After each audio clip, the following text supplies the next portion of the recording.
I already get 2. All right. So over to Peter Harrison to talk about handling, bell handling. Just bear with me. And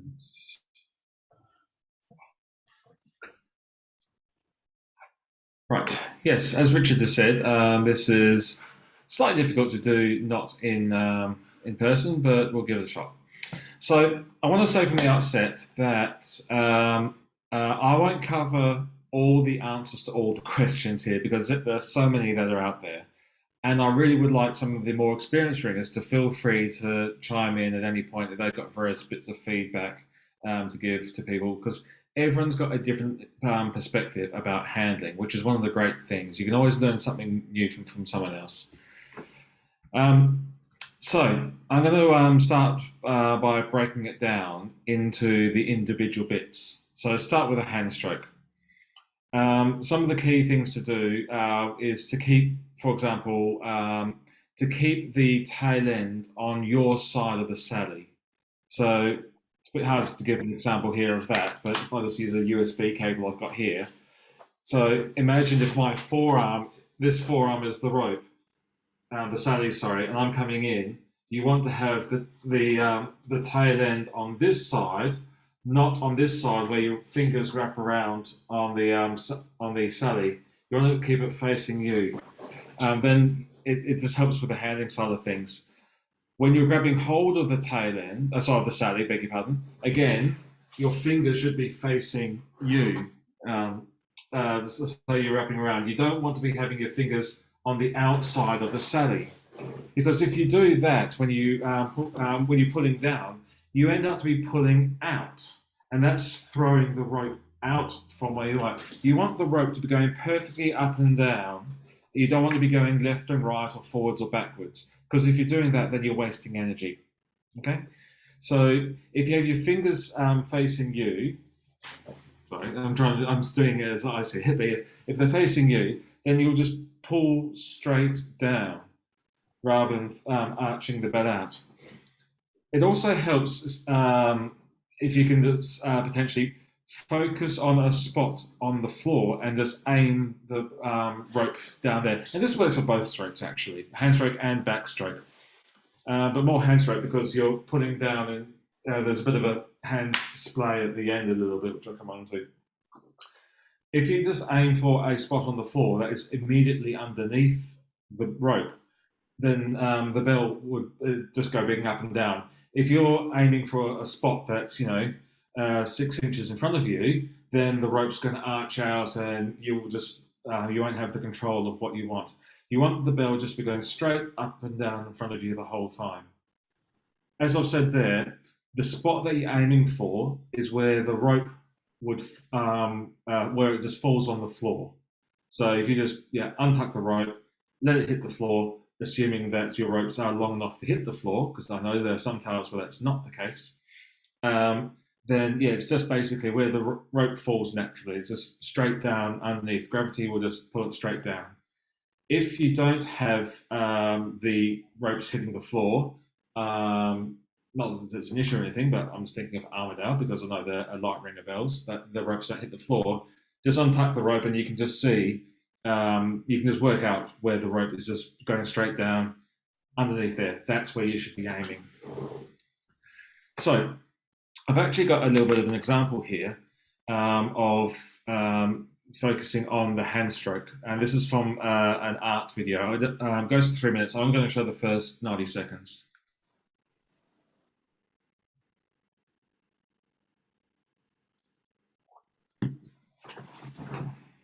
David is a skilled ringer, but he has been spending some time recently practicing common handling errors that learners often have, so that he can demonstrate them to us on this film. Let's start with the grip to pull off. It should look like this. Notice that the thumb is lying horizontally across the rope, enabling it to grip effectively. Like this, the rope is not within the grip, and all the fingers can be used effectively on the sally. Whereas here, with the tail end within the hand, the grip will be less effective, especially if the sally is rather fat or the ringer's hands are rather small. Now let's look at the hand stroke pull. Now let's have a look at the difficulties that learners often have when they're ringing the hand stroke. As you can see, the rope is being thrown forwards, and this is because the ringer is tense, his elbows are stiff and his arms are straight, so as he pulls down, the rope is thrown forwards. The rope's not moving vertically. The rope will then have a tendency to swing back towards the learner and be more difficult to catch. As you can see here, the elbows should bend on the way down, leading to a straight vertical pull.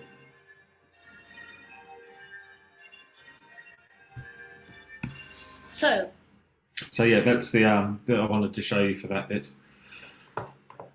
Does anyone have any questions about that, or does that make sense? Fine. Good. Okay, right. Can I just say, with the tail end on the Sally, I've noticed that if the tail end's away from you, then often it can kind of get in the way when you're trying to catch. And so that's just another that wasn't pointed out in that video. Yeah. Okay, so talk about one stroke. Let's talk backstroke. So your non-dominant hand does not move. Now, I don't mean that it's stationary in space. I mean, it doesn't move up and down the rope and so forth. Your dominant hand is the one that's moving off the Sally and onto the tail end and then back again. Okay, so whereas your non-dominant hand is the one that wraps around the Sally hand stroke, but and just goes up at backstroke. That's what I mean by that hand does not move. Okay. Now, as you pull off your hand stroke, you should finish with your wrists pointing down, because this makes your backstroke so much easier. Okay. So as you pull the hand stroke, you let go, and then you should have your one that's got the tail end.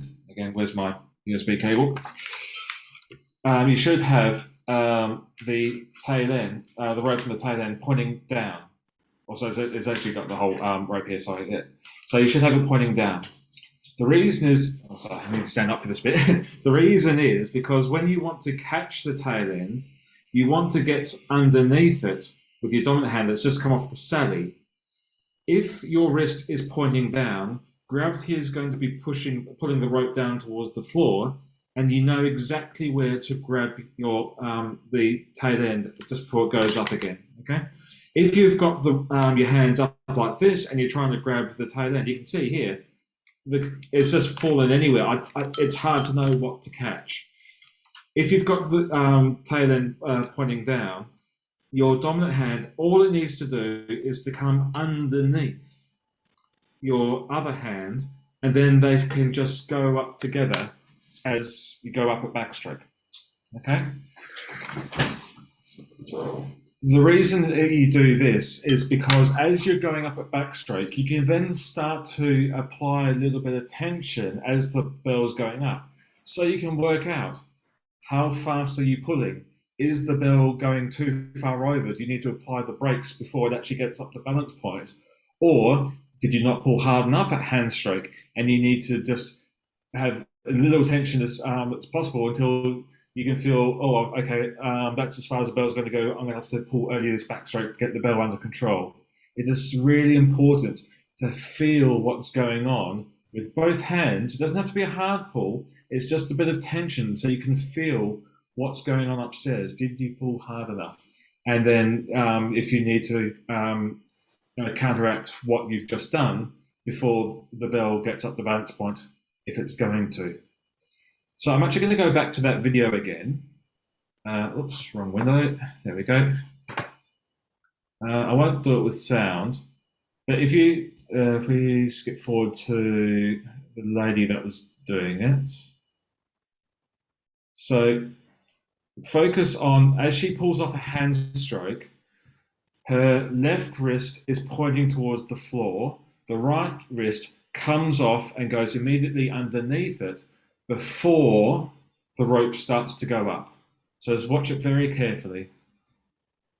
So hands go down, underneath, caught it already, and she's going up with both hands together, and she can feel what's going on.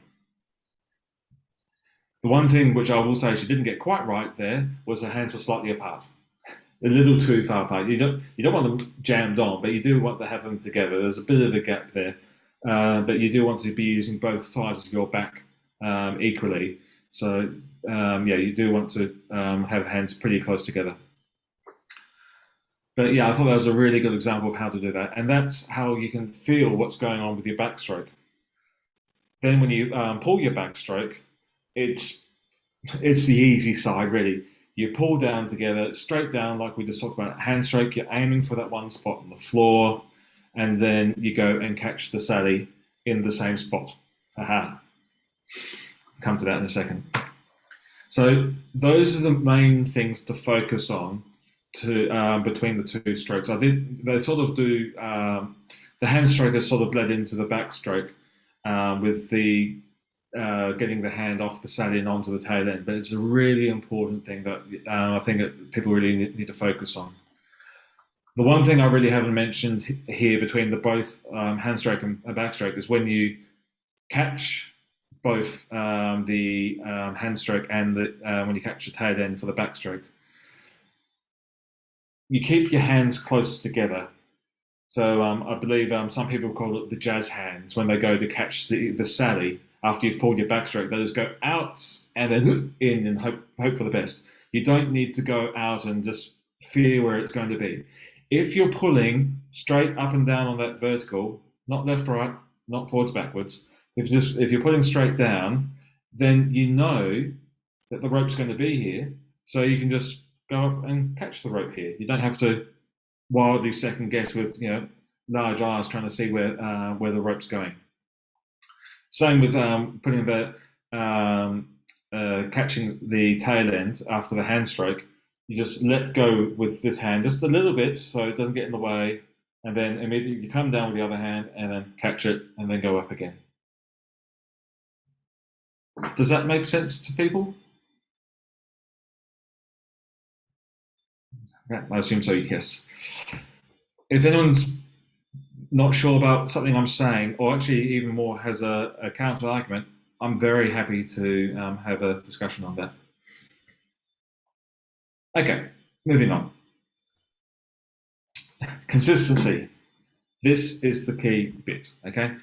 So you have two strokes, like we talked about, the hand stroke and the back stroke. You can alter each one individually.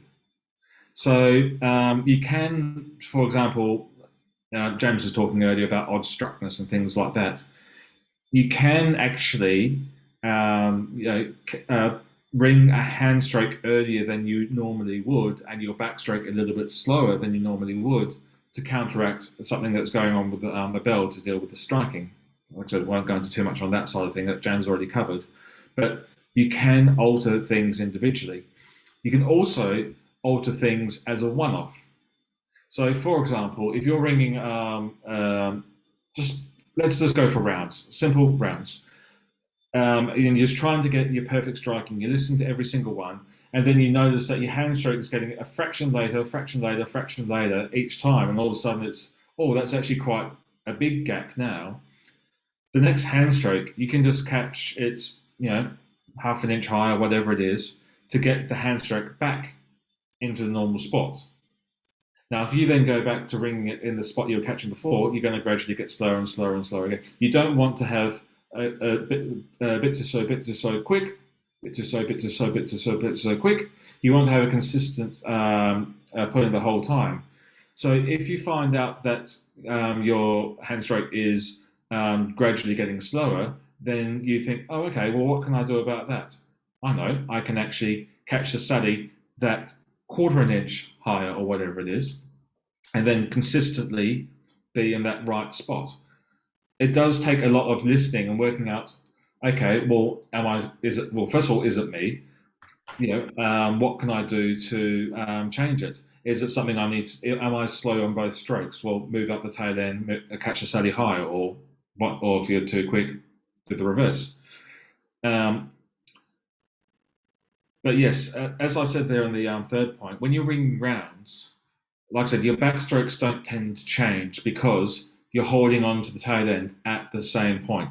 Okay, this is assuming you're ringing with straight arms, which is why we teach people to ring with straight arms, Because if you ring with bent elbows, then is your elbow here, or is it here, or is it here? And that will greatly change where your backstroke ends up. If you ring with straight arms, see my arms, if you ring with straight arms, then your backstroke's always going to be at the same speed.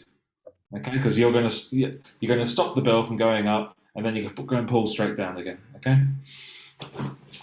but your hand stroke has the more chance of variety, and that is the most important thing for consistency. To try and catch the rope at the same spot every single time. That's not easy. I'm going to say it does take a lot and a lot of practice, and is sometimes the hardest thing, because other things can interfere with how you catch hold of the sadi, or both strokes, to be perfectly honest, if you're over pulling or things like that. One thing I've always wanted to try, and I haven't actually done it yet, because I haven't had any, well, no one's had any learners recently, to be perfectly honest, but I haven't had one for a few years. I've always wondered if it's possible to maybe get a hairband or something like that, just to tie around the sadi, and that's in between where you put your hands. So you basically have your bottom hand underneath the hairband, the top hand above your hairband, and see if that is a good marker to get sure that you are catching the rope in the same spot. Now, that's only going to work for when you ring rounds, or maybe call changes, but when you change from one position to another, you're going to be catching on a different spot in the sadi. So limited effect. But just when you're ringing rounds or on your own, and we'll talk about that in a second, it could be just a handy marker, just so you get used to getting into the motion and catching in the same spot each time. So, how can we work on this?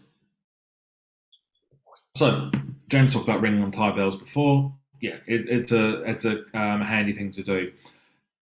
James talked about getting to balance point 20 times in a row. That's a really good idea as well. So, make sure that you don't pull too hard and you go over, and also so you don't pull not hard enough so the bell doesn't get up to balance point. Just try and get up to balance point. The next thing is to do with that is, okay, I can get the bell up to balance point and pull like anything, and it will definitely go over, and I have to pull hard to get on the brakes, and then pull hard because I've tensed up. I pull too hard, and I've got to slow up too much for the next backstroke. I'm fighting myself. That's not keeping a bell under control, and it's not going to help your handling. I spent a lot of time on the tied bell with my the guy who taught me a lot to do with ringing, Jack Cummins, the early ringing side of things.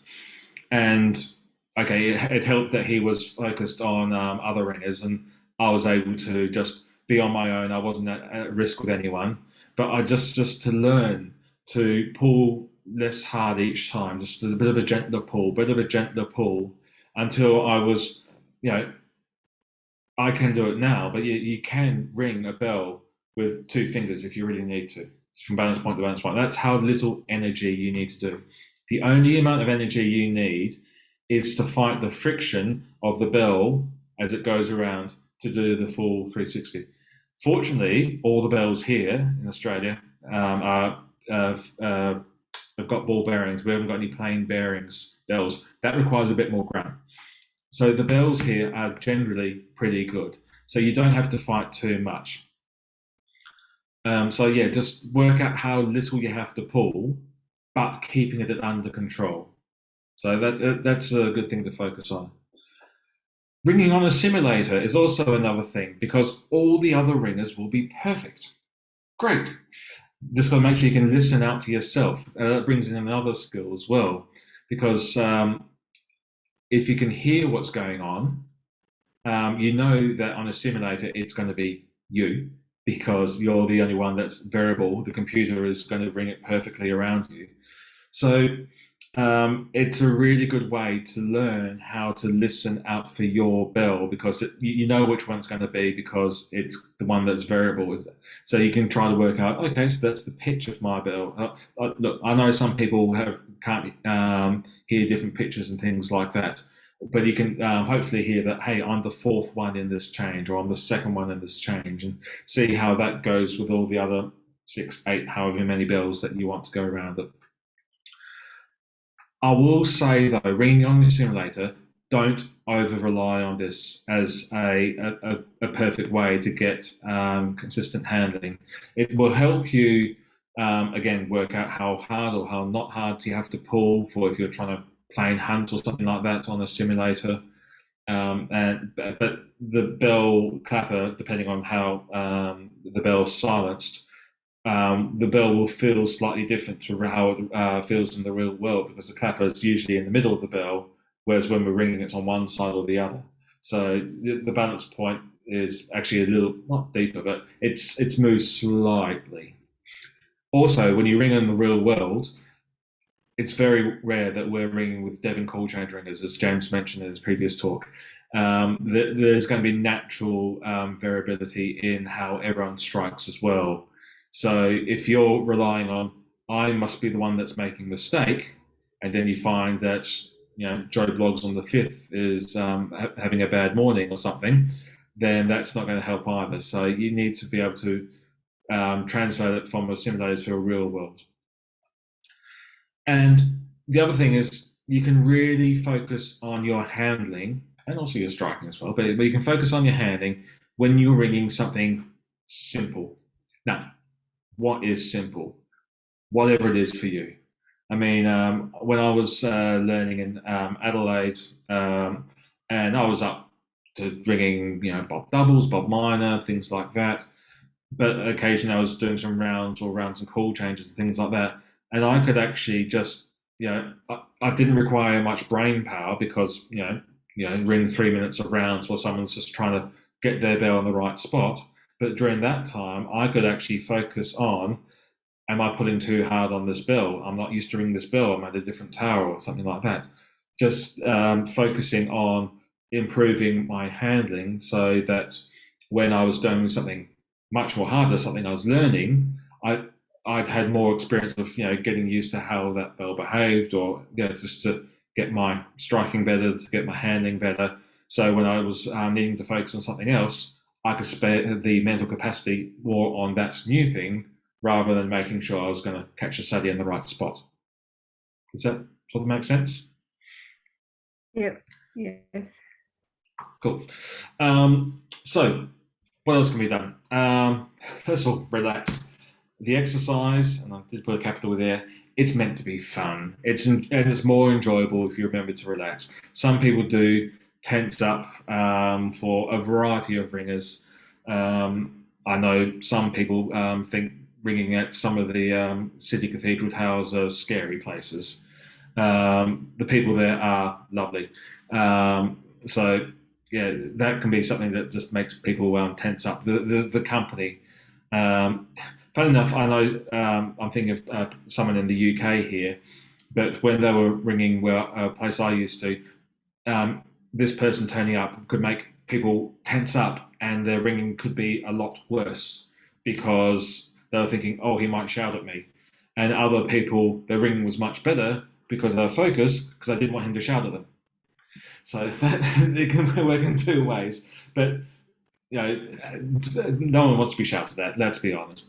But just try to relax, and if you're focusing on what you're doing and you're getting used to it, just getting used to the motions, then you'll be able to enjoy doing some of the other parts of the exercise, or the art, whatever you want to call it, which means you can do more things and hopefully enjoy yourselves a bit more.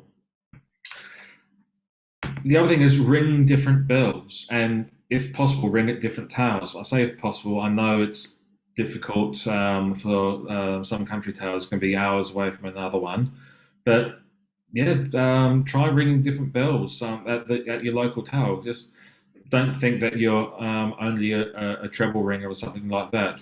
Kick someone off the floor and give it a go, or something like that. I don't know. There's No two bells are the same.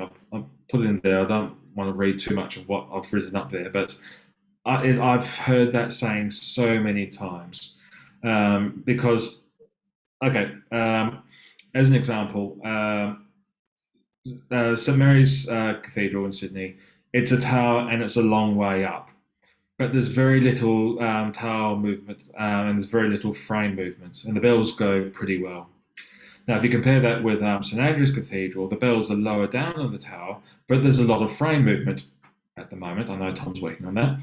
So it requires a little more grunt to tell the bells what to do. But you wouldn't necessarily know if you rang, say, the 6 at St Andrew's versus the 6 at St Mary's, which was the heavier bell. You would probably think that the heavier bell was at St Andrew's because you require a bit more grunt, but actually the heavier bell would be at St Mary's. It's because there's less movement upstairs. Even if the bells were exactly the same, you'll find that even if they're in Tower A versus Tower B, they're cast with the same mold or something like that. The subtle differences between the towers and the frames will make the bells go slightly differently. So that's what I mean by no two bells are the same. Another thing to work on your handling is, I actually do suggest going to a M1 art course, which is about how to teach someone to teach a new learner. Even if you don't plan to teach anyone, the course really breaks down the handling into small steps for the teachers to know how to teach someone. And I've heard a number of people who have been on that course and have gone, oh, I'm actually doing that wrong, or oh, I've learnt this, or something like that, about how to improve their own striking, let alone their own handling, let alone how they would actually teach that to someone else. So maybe go as an observer if there's one going on. So that's one thing as well. And at this point, I'm happy to open up the floor to if anyone's got any suggestions. Any of the more experienced ringers, people who've done a lot of teaching, or people who've done not much teaching. Peter, not a suggestion, but just a comment on no two bells are the same. The bell that you're very familiar with feels quite different when the rope is replaced. And so you've got to get used to the new springiness or whatever. So two bells are definitely not the same, and sometimes not even your favorite bell. That's a very good point, Jane, yes.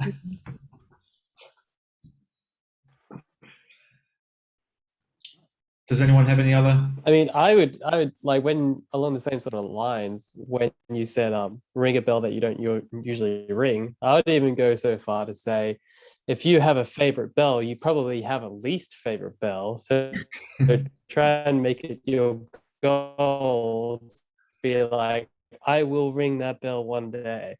And, and that bell will be told by me what to do.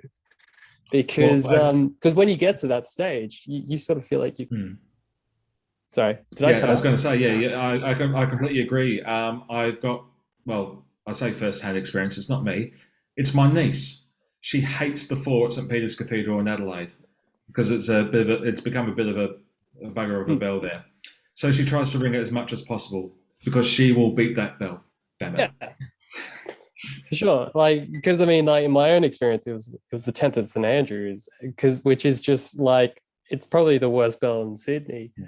And when you can finally ring it, you're like, oh, thank God. But yeah, because I mean, I feel like so many of us have a baddie bell, or a bell that they don't like. So actually, that's one thing I was going to say.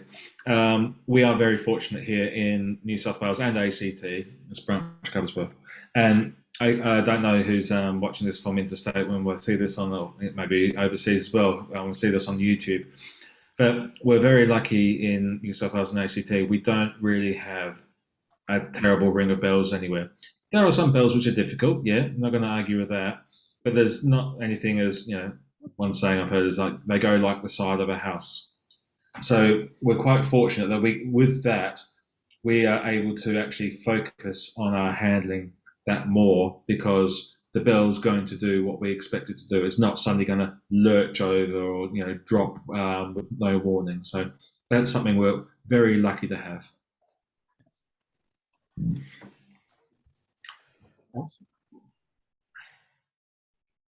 If I can say something, Peter. Sure.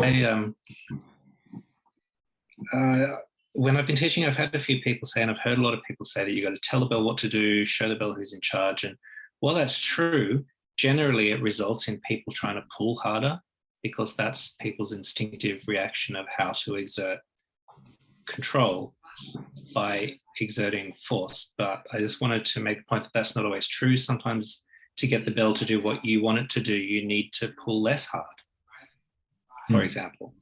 So definitely you need to think of yourself in charge of the bell, and know and understand that the bell is only moving because of what you're doing. So you can move it in a different way by changing what you're doing, but not to think that force is always the answer. Like brute strength is almost never the answer when you're ringing. No, because if you're using brute strength, then you're going to argue with yourself, and the only that's right, because you either pull on the hand stroke, and you have to deal with that on the backstroke, for example.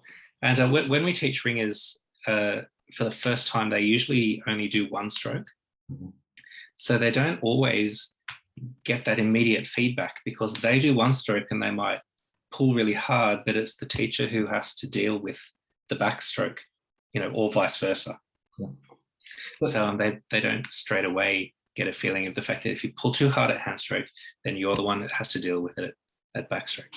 But the other thing I wanted to say was about straight arms, if I can, because I think it's important to note that your arms need to be straight at the very top of the stroke, whether it's hand stroke or backstroke. But your arms do have to bend as you come down.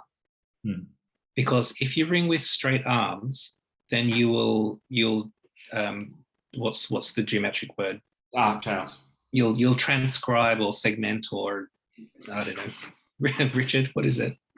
Something an art. If you ring with straight arms, completely straight, as you come down, you'll throw the bell out. Yeah.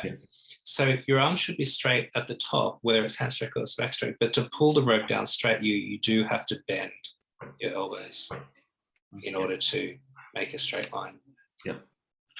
We saw that with the video. One of the things, well, two things which pretty much back up what you were saying.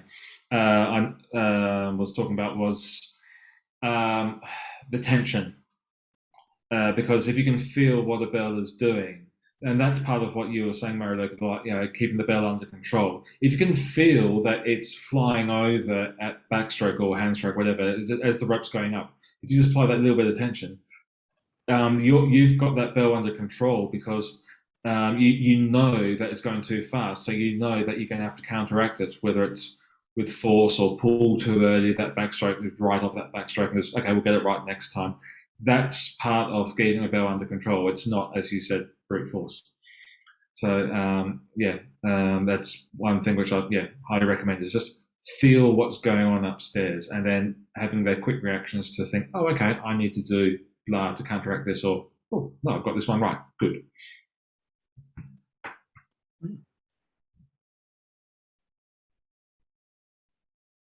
My 5 cents worth. I think I have two major inconsistencies. I tend to pull too hard on both strokes, and I'm always late on backstroke. So they're the two things I have to really get my gear into thinking, and not as hard. I'm a strong bloke. I tend to pull too hard, and I get into trouble from Kate Sims every time. Ross, closer on backstroke, please. Two points for folks that could be of interest. Yeah. Well, Ron, yes. Could I suggest, Ron, that maybe they're related? Like if you pull too hard at the hand stroke, then the backstroke is going to go up too far, and then it's going to be late. Fair comment, and I'll keep that in mind, Murray. Luke, thank you. Took the words out my mouth. Anyone got any other questions or comments or anything else? Just thank you. Yeah. Oh, Thank you, Peter. I think you did a great job of a very practical subject, without a bell or without a model, with your USB. Your USB. Yes, I was thinking, what can I use? Quite I thought I've only got a USB cable or my headphones. It's one or the other. So. And I saw lots of people practicing during the presentation, which is good to see. So yeah, I think all right. I think we'll end it there then. I'll stop.